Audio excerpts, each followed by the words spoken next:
The sixth category is leadership. Now, the two things I look for in a good leader for a team is A, a player leading by performance, for example, by working hard and leading by example, and also leading your team by putting up amazing performances that lead to team success. And B is an emotional leader who shows passion on the court and who rallies his teammates with words, emotion, and inspiration. Those are the two criteria. First off, with Kevin Durant.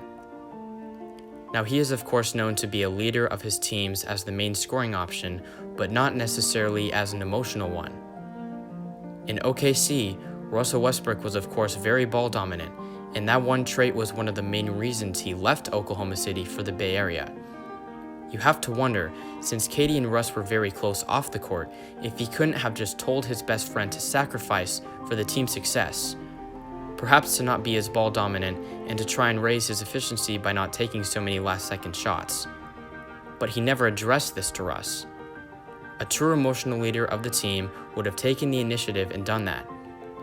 And even looking at when he joined the Warriors, yes, Draymond Green and Steph Curry were the established leaders of their team for multiple seasons before he joined, but even after KD joined, it was still considered Steph's team, even though winning 2 Finals MVP trophies helps his case of being a good leader. In terms of leading his team by putting up dominant performances, he is phenomenal. However, he needs to improve upon his emotional leadership and leading his team not just by example, but also by passion. I'm going to give KD a 5.5 in this category. Moving on to Kawhi. Now, as NBA fans, we can all see that Kawhi is indubitably very quiet.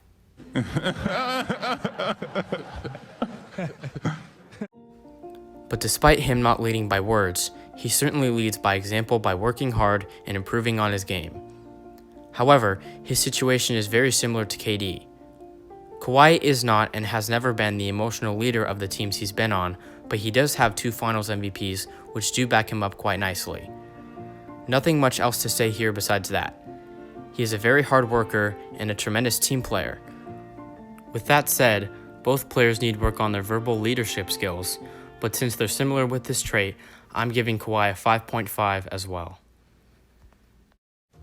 The 7th category is underrated abilities of the two players, which is every single trait a player brings to the game. It includes not only their ability on the court, but also things like work ethic, off-court issues, stuff like that. It's things that can go under the radar and things that certain players do that go unnoticed or that they don't get enough credit for doing. This time, I will start off with Kawhi. The Claw is a very well-balanced player, seemingly one with, quite frankly, no weaknesses whatsoever. He's a phenomenal scorer and who is also a lockdown defender. He's an above-average passer for his position, a solid rebounder, and a great team player. He works extremely hard, and evidence of that is in his scoring improvements over his career, which can be overlooked at times. Other than that, however, there's not much else to say for Kawhi's underrated abilities. I'm going to give him a 5 in this category. Now to KD. Kevin Durant is also known for being a hard worker who puts team success first over everything else. One aspect of his game that gets heavily overlooked, however, is his passing. I did mention his passing ability earlier in the video and how it's underrated, but this is a skill of KD that people really do not usually recognize. 6 assists per game this last season for a small forward is a borderline elite passer if you ask me, due to him also having to score the ball so often. Other than that, there's not much else to say. I'm going to give Kevin Durant a 6 for underrated abilities. Now the 8th category, which is accolades. We will start off again with Kawhi Leonard. Now the Claw is a very accomplished player in the NBA, and he has won several awards throughout his career, and there are certainly more to come down the line.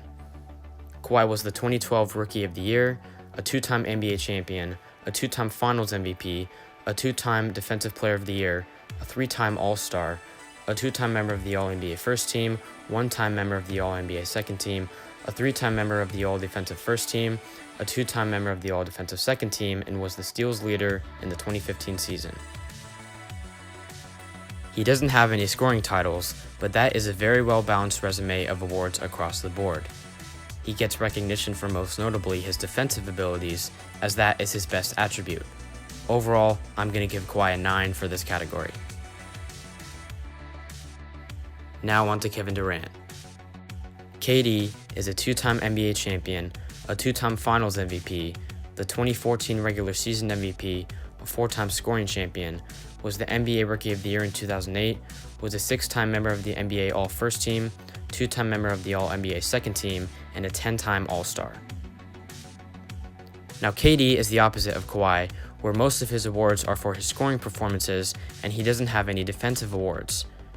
Even though Kawhi has less awards because he has played less seasons, we are ranking the player who is best today, not when their projected careers are over.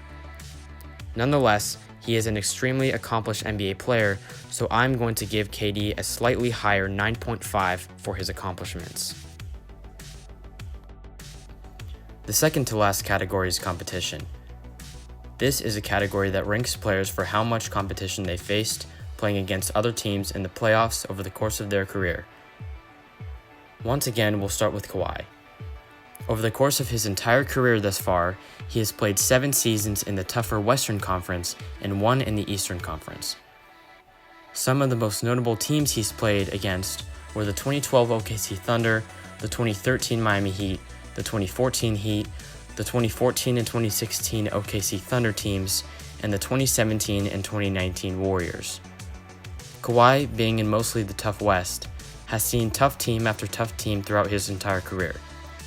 He has also consistently won most of the time, even still being in the Western Conference. It is very safe to say that he has dealt with his fair share of difficult teams to beat while staying on one team for most of his career. I'm going to give Kawhi an 8.5 for competition in this category. Now to KD, who on the other hand has been in the West his entire career thus far and who has faced some very tough competition such as the 2010 Lakers, the 2011 Mavs, the 2012 Heat and 2012 Spurs, the 2014 and 2016 Spurs teams, along with the 2016 Warriors. Once he left OKC for Golden State, he did choose an easier route in terms of competition, which does hurt him for this category. But once he joined Golden State, he played the 2017 Cavs and the 2018 Rockets, 2 notable teams. When he played in OKC, he faced extremely tough competition from 2010 all the way to 2016. But once he joined Golden State, things did get a bit easier for him, but it still was not a cakewalk. With everything I just said and all things considered, I'm going to give KD a 7 for this category. And finally, last but not least, the final category of value. Now, much can be said about how valuable these players have been for their teams over the course of their careers, but to sum it up for Kawhi Leonard, without him, his teams would have barely made the playoffs. If you took Kawhi off those early 2010 Spurs teams, even with Duncan, Ginobili, and Parker, they certainly would not have won the championship in either 2013 or 2014 when Kawhi won the finals that year. Later on, the Spurs would have been an 8 seed at best without him from 2015 to 2017, and so he has clearly been a very valuable asset to his teams. With all that out of the way, however, I'm going to give Kawhi a 9 for value, as he has proven to be a very crucial piece to all of his team's success. Now to KD. When KD was on OKC, without him, they would have been an 8 seed or out of the playoffs, as evidenced by when he was out for a majority of the 2015 season with a major foot injury. In that season, they missed the playoffs altogether without him, even with Russell Westbrook still on the team. However, when KD joined Golden State, a team that already had an MVP and multiple other All-Stars on it, his value dropped for those seasons. Although with Golden State losing these past 2019 finals, and the fact that KD carried the team on his shoulders for a large majority of the postseason last year, he does make the case to have been more valuable to the Warriors than some might have first thought. All in all, I'm going to give KD an 8 for the average of his total value of all the teams he's ever played on. And now for the grand revealing of every category and scores added up. This specific system that I've created has determined a better player in this case. But just remember that this is how my personal system ranks players, and that this system is not a perfect one and cannot produce a definitive answer. Just remember that both players are incredible and will continue to have success on whatever teams they're on in the future. But with the scores counted and everything official, Kawhi Leonard has a total of 74 points and Kevin Durant with a total of 76 points. So based on this specific method, KD is the better player. Either way though, you can easily argue that both players are better than the other, as they are both phenomenal players. I personally would have to agree with this method's outcome because I personally do believe that KD is a slightly better player than Kawhi Leonard, but either way you look at it, both players have accomplished many things and will both have team success down the line in the future. But anyways, I hope you enjoyed this Kawhi KD comparison video. By the way guys, this video took me way longer than I'd first expected, so if you want to see more NBA comparison videos like this one, please leave me a like and subscribe and comment to let me know. And also, if you disagree on the specific categories that I ranked the players with, also feel free to leave a comment down below and give me your specific insight on what I could potentially improve upon. But other than that, that sums up this entire long video. I hope that you guys enjoyed it and have an awesome rest of your day. This has been Deluxe Gamer. Peace.